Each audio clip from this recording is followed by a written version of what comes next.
So let us start in Bethlehem in 0 AD, with shepherds in a manger and the birth of baby G, who turned water into wine and walked on Galilee, and although was born a Jew, founded Christianity. And his teachings and preachings when he was gone were reworded and recorded by Matt, Mark, Luke and John. Dark skin, shaggy hair, a carpenter's son, who'd have thought he was cut out to be the chosen one, and that 2,000 years after his birthday we'd still celebrate that birth in a weird and worthwhile way, with tinsel trees and turkey and a dozen eggnogs, and a televisual feast as we plop and watch the box. Meanwhile, back in Rome, in the heart of Italy, the second triumvirate won the Battle of Philippi. Octavian, now Augustus, a machine of propaganda, ended civil wars with the Pax Romana.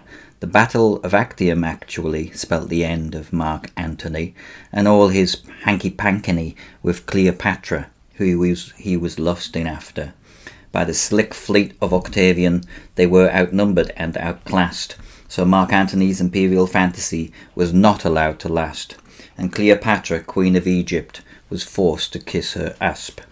Augustus now rebuilt Rome with new legislature, ushered in the golden age of Roman literature, Horace's Odes, and, of course it is, Virgil's Aeneid and the Metamorphoses. Narcissus and Arachne were transformed, if you bothered, into self-regarding flowers and spiders by Ovid. Augustus was revered by each poet, senator, soldier, and immortalized his name by restructuring the old year. Just seize a calendar if you don't know why. Augustus gave us August, Julius Caesar July. And which Roman emperors followed this hero? Tiberius, Caligula, Claudius, and Nero, the last of which was vicious and pernicious, and went against the wishes of Agrippina, his own mother. I married Claudius, who adopted you to further you. Don't mention your intentions, Mum, as I intend to murder you. And so it was that Nero murdered his own mother, his first wife and his second wife, and his stepbrother. In 64 AD, the Incendium Magnum Romae, or the Great Fire of Rome, began on the 19th of July. The Christians started it, or so it was found, by Nero burning imperial Rome to the ground, or at least 2/3 of it for whoever's heard of it. Yet other accounts state Nero started the fire, and while Rome burnt, the Romans learnt he'd calmly played his lyre. The problem with Nero, which is undeniable, there were hateful hagiographies and accounts were unreliable.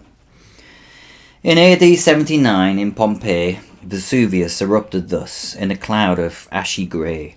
Then the Colosseum was opened the following year by Emperor Titus for gladiators to fight, and with persecuted Christians and lions was filled for 100 days, as it had taken 8 long years to build.